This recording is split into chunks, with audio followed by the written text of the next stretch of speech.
Sir నమస్కారం sir. Sir Anasuya గారి issue మనం చూస్తూ వస్తున్నాం. దాదాపు ఒక 1 మంత్ నుంచి కూడా దాని మీద చర్చలు, డిబేట్స్ టీవీ ఛానెల్స్ వేదికగా ఎన్నో జరిగాయి సార్. అయితే కొంతమంది అనసూయ గారికి వ్యతిరేకంగా డిబేట్స్‌లో పార్టిసిపేట్ చేయడం, అనసూయ పైన తీవ్ర స్థాయిలో ధ్వజమెత్తడం ఇవన్నీ కూడా మనం చూస్తూ వస్తున్నాం ఒక 1 మంత్ నుంచి. అయితే ఇప్పుడు అనసూయ గారు ఇటు చాలా మంది పైన కేసులు నమోదు చేస్తున్నట్టుగా అంటే కేసులు పెడుతున్నట్టుగా తెలుస్తూ ఉంది. సో, ఇలా దీన్ని ఏ విధంగా అర్థం చేసుకోవచ్చు? ఈవెన్ మన కాంగ్రెస్ లీడర్ సంధ్యారెడ్డి గారి పైన కూడా కేసు నమోదు చేసినట్టుగా తెలుస్తుంది. ఇలా అంటే 73 వ్యక్తుల పైన కేసులు నమోదయ్యాయని, ఛానెల్స్ పైన కేసులు నమోదయినట్టు కూడా చెప్తూ ఉన్నారు సార్. మరి ఈ పరిణామాన్ని ఎలా అర్థం చేసుకోవాలంటారు సార్? అసలు ఇది చిలికి చిలికి గాలుబాన్ అయిందండి. అక్కడ అసలు శివాజీని ఎవరు మాట్లాడమని చెప్పాడు, మాట్లాడారు అనుకోండి, కాస్త ఒళ్ళు తగిలించుకొని మాట్లాడితే బాగుండేది. అక్కడ మరి సభ్యత గురించి మాట్లాడి, సభ్యత కావాలని మాట్లాడి, సభ్యత లేకుండా మాట్లాడడం కరెక్టా? ఇప్పుడు ఏ సభ్యతనైతే కోరుకుంటున్నావో ఆడవాళ్ళ దగ్గర నుంచి మన మాటల్లో కూడా సభ్యత ఉండాలి కదా. అందువల్ల మరి ఆ మాటలు తప్పైపోయినాయి, దొర్లాయంటే ఎవరు అనుకుంటారు, రికార్డెడ్గా ఉంటాయి. ఇది శివాజీ చేసిన పొరపాటు. తర్వాత అనసూయ అంటే ఆయన దృష్టిలో లేదు. ఆ కాంటాక్ట్లో, ఆ సందర్భంలో అనసూయని ఎవరు గుర్తుకు తెచ్చుకోరన్నమాట. అంత ముందు రోజు నిధి అగర్వాల్ తిరుగుతుంటే అవి అంతా ఎవరో కొంచెం టచ్ చేశారు. తర్వాత సమంత వచ్చినప్పుడు జూబులు లీడ్స్ కూడా కొంచెం ఇబ్బంది పడింది. ఆ పక్కన ఎవరు లేకపోవడం వల్ల ఇబ్బంది పడింది. అది దృష్టిలో పెట్టుకొని చెప్పి ఉండొచ్చు. లేదు నేనే పుట్టి డ్రెస్ వేసుకొని వెళ్తాను, నేనే ఇలాగ ఆల్ట్రా మోడర్న్గా వెళ్తాను కనుక నన్నే దృష్టిలో పెట్టుకొని అన్నారని ఒకసారి, లేదు నేను కూడా హీరోయిన్నే అని ఒకసారి. ఇవన్నీ ఒకసారి మన వీడియో చూసినట్టయితే అనసూయ ఆలోచించాలి. ఇవన్నీ ఆవిడకి అవసరమా? మంచి రైజింగ్ పీరియడ్లో ఉంది కదా. రంగస్థలం లాంటి సినిమాలో ఎవరో మంచి క్యారెక్టర్ ఆర్టిస్ట్ చేయవలసినటువంటి పాత్ర చేసి చరణ్కి రంగమ్మగా నువ్వు అంటే సినిమా చూసే వాళ్ళకి హీరోయిన్ సమంత తర్వాత లేడీ ఆర్టిస్ట్ ఎవరైనా గుర్తున్నారా అంటే అనసూయ గుర్తుంది. క్షణం సినిమాలో అనసూయ గుర్తుంది. ఇటువంటి సినిమాలు చేస్తున్నటువంటి అనసూయకి ఏమొచ్చింది? ఎందుకు ఈ విధంగా ఆవిడ రెచ్చిపోతూ ఇంకా మాట్లాడడం అది కరెక్ట్ కాదు. ఆవిడకి రెచ్చిపోయి ఆవిడకి ప్రస్తావన లేదు. ఫోన్ ఏదైనా మాట్లాడాలనుకోండి, డామిట్ వాట్ ఇస్ దిస్, నా ఇష్టం వచ్చి డ్రెస్ తీసుకుంటాను అనేసి ఇంకా అక్కడి చేసి షూట్ కెప్ట్ క్వైట్ అండి. ఎందుకంటే చెప్పేసింది కదా, నా ఇష్టం, నా డ్రెస్, నాకు ఇష్టమైన డ్రెస్ నేను వేసుకుంటాను, దీంట్లో నో డిబేట్ అనేసి ఇంకా ఆ ఇష్యూ నాది కాదు. ఆ ఇష్యూ ఏదైతే వచ్చిందో ఆ ఇష్యూకి నువ్వు సమాధానం చెప్పేసిన తర్వాత ఇంకా దాంతో నీ సంబంధం లేదు. జనరల్గా ఎవరైనా విజ్ఞులు అలాగే ఆలోచిస్తారు. అలా చేసావా? అదేది కాకుండా ఇది వంశపారంపర్యంగా ఏదో మనం చూసారా ఆ ప్రతిష్టాత్మకమైన విషయాల గురించి మాట్లాడుకుంటాం కదా, అలా మాట్లాడుకోవడం ఒక సిల్లీ పాయింట్, చైల్డిష్గా ఉంటుంది అన్నమాట. ఈరోజు 73 మంది మీద కేసు పెట్టిందంటే ఆ 73 ఏమైపోవాలండి? అది ఆలోచించాలి కదా. నీకు ఏదో మానసికంగా ఏదో మనోభావాలు దెబ్బతిన్నాయని నువ్వు ఎంత బాధపడితే, ఇక్కడ 73 మంది ఫ్యామిలీతో ఉన్నవాళ్ళు ఉంటారు, పనిచేసే వాళ్ళు ఉంటారు, అయితే జర్నలిస్టులు ఉంటారు. వీళ్ళందరి మీద కేసులు పెట్టినట్టయితే వారు బ్రతకడమే ఎంత కష్టం అందరికీ తెలుసు. జర్నలిస్టు అటువంటిది కేసులు పెట్టినట్లయితే ఈ కేసులు ఫేస్ చేస్తూ జర్నలిజం చేస్తూ ఎలా బతుకుతారు? ఇది అవసరమా? మరి వాళ్ళ గురించి ఆలోచించావా? ఈ మనోభావాల గురించి ఆలోచించడం బాగా తెలుసు కదా. మరి ఆ జర్నలిస్టుల తాలూకు మనోభావాల గురించి కూడా నువ్వు తెలుసుకోవాలి కదా. ఏమిటి ట్రెండింగ్లో నువ్వు ఉన్నావు కాబట్టి నీ గురించి మాట్లాడతారు. ఇప్పుడు నా కూడా మాట్లాడతాడు, నేను నిర్దిష్టంగా మాట్లాడుతున్నాను.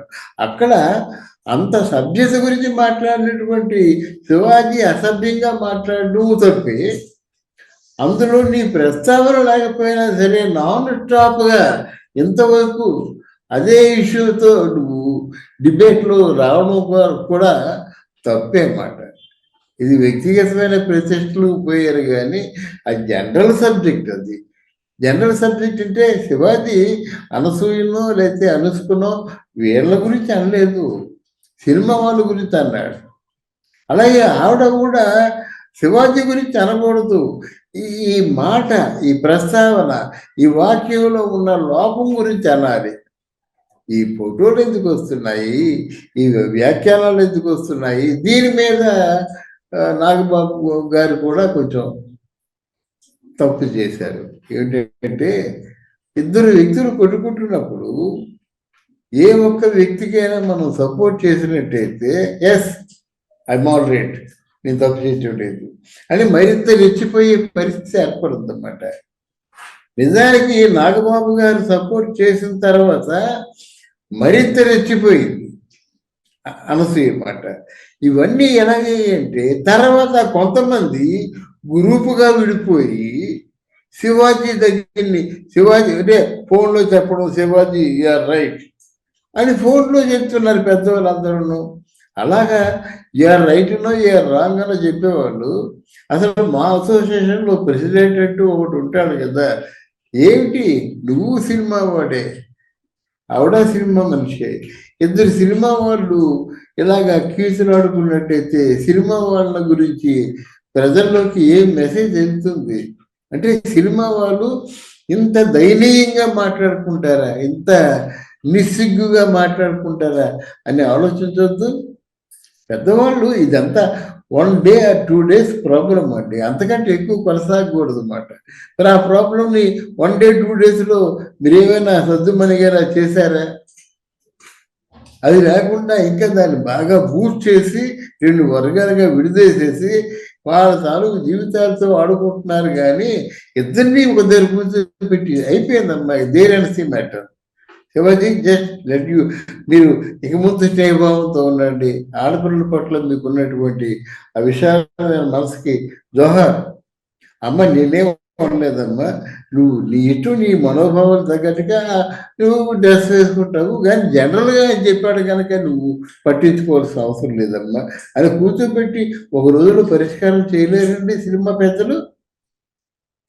సినిమా పెద్దలకి ఆలోచన రాలేదండి. ఇదే కావునా ఎంత అండి, 15 రోజులు గొడవ అయింది, 73 కేసులు పెడతారా?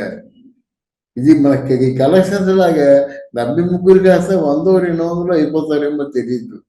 200 ఇంతమంది మీద కేసులు పెట్టవలసిన అవసరం అంతనే ఏం చేశారు? జర్నలిస్ట్ అనేవాడు ఏదైతే ట్రెండింగ్లో ఉంటుందో ఆ ట్రెండింగ్ గురించి మాట్లాడతాడు. మాట్లాడినప్పుడు కొంతమంది బ్యాలెన్స్ తప్పొచ్చు, కొంతమంది బ్యాలెన్స్గా మాట్లాడచ్చు. అయినంత మాత్రంలో శిక్షార్హుడు కాదు. వాళ్ళు ఏమంటారంటే ఒకవేళ పొరపాటు జర్నలిస్ట్ మాట్లాడితే లెట్ యు గివ్ రీజాయినర్, నీ తాను అభిప్రాయం చెప్పు. ఎవరో పొరపాటుగా మాట్లాడితే నువ్వు వెంటనే ఆ పలానా వ్యక్తిగా అట్లా వ్యక్తి పేరుని మెన్షన్ చేస్తూ ఈ వ్యక్తి నా గురించి ఇలాగన్నాడు, అది కరెక్ట్ కాదు, అది అబద్ధం, ఇది నిజం అని చెప్పు. రెండు కలిసి పబ్లిసిటీ చేస్తారు వాళ్ళు, రెండు కలిసి టీవీలో వేస్తారు, అప్పుడు ప్రజలు తెలుసుకుంటారు. దీన్ని ఏదో విధంగా అంటే ఒక ఒక ఒక దాన్ని ఏమంటారు, ప్రశాంత వాతావరణంలో సద్దుమణిగే ఆలోచన కావాలి. కానీ ఇది ఇంకా ప్రోత్సహిస్తూ వీళ్ళు రెచ్చగొడుతూ వర్గాలుగా చీరిపోతూ దీనికి అంతు లేకుండా కేసులలోకి వెళ్ళిపోయి ఆ కేసుల్లో తప్పించుకోలేక వాళ్ళు బాధపడుతూ ఇవన్నీ అవసరమా అని ఇద్దరు ఆలోచించుకోవాలి. నాకు ఇప్పుడు శివాజీ గురించి కూడా చెప్పాలనిపిస్తుంది. ఎందుకంటే తన మూలంగా కదా ఇంత గొడవ, ఇంతమంది మీద కేసులు, ఇంతమంది బాధపడడం రావాలి. ఆ రోజు మొదటి నుంచి చెప్పుకున్న శివాజీ నువ్వు చేసిన తప్పు కనుక మనస్ఫూర్తిగా క్షమాపణ చెప్పాము అని చెప్పారు. ఇప్పుడు కూడా దీన్ని లెట్ యూ కట్సాట్ ది ఇష్యూని కట్సాట్ చేయండి. మీరు పిలిపించండి లేదా మీరు వెళ్ళండి. దీనితో మనం దీన్ని సద్దుమణిగేలా చూద్దాం, ప్రశాంత వాతావరణంలో ఉందాం. ఇద్దరం అన్నా చెల్లిలో తండ్రి కూతురులో ఈ సంబంధాలతో మనం ఎప్పుడు ఎలాగే ఉందామమ్మా అంటే అయిపోయింది కదా, ఇంకేం మాట్లాడుకుంటారు. కనుక ఈ ప్రస్తావన మాత్రం ఎందుకో నాకు దీన్ని ఎలా ప్రొలాంగ్ చేయడం మాత్రం ఎంత మాత్రం మంచిది కాదండి. దాంట్లో జర్నలిస్టుల మీద కేసులు పెట్టడం అంతకంటే మంచిది కాదు. జర్నలిస్ట్కి హక్కు ఉంటుందండి. ఇప్పుడు శ్రీశ్రీ ఏమంటాడు, మీరు వ్యక్తిగతంగా మీ జీవితాలు గడుపుకున్నట్టయితే మీ జోలికి మీరు రావు. మీరు పబ్లిక్లోకి వచ్చి మీరు సెలబ్రిటీ అయినప్పుడు మీ గురించి ఏవైనా అంటాం, ఏవైనా రాస్తాం. సెలబ్రిటీ 10 మందిలోకి వచ్చారు, పబ్లిక్ ప్రాపర్టీ. ఎవరి దగ్గర మామూలు సామాన్య స్త్రీ పట్టుచీర కట్టుకుంటూ ఏదైనా షాప్ దగ్గర ఆగినట్టయితే అనసూయ చుట్టూ మూగినంతమంది మూగుతారా? అనసూయ వచ్చిందంటే 1000 మంది మూగుతారు. Public property. అందువల్ల ఏవైనా రాస్తారు. ఆవిడ గురించి రాస్తే జనం చూస్తారు, జనం చదువుతారు. ఇవన్నీ కామన్గా ఆలోచించే విషయాలు అన్నమాట. నేను ఒకరిని తక్కువ చేసి మాట్లాడటం కానీ బట్ అవన్నీ ఆలోచించుకోవాలి. ఒక సినిమా వాళ్ళంటే ఇలా కీచులాడుకుంటారు, కుట్రు చేస్తారు, వీళ్ళకి అసలు కామన్ సెన్స్ ఉండదు అని సినిమా చూసే ప్రజల మనోభావాల మీద గట్టి దెబ్బ వేయడం ఇది ఇద్దరికీ మంచిది కాదు. దీనికి పరిష్కారం దిశగా అడుగులు పడాలి. Okay sir, thank you so much sir. Thank you.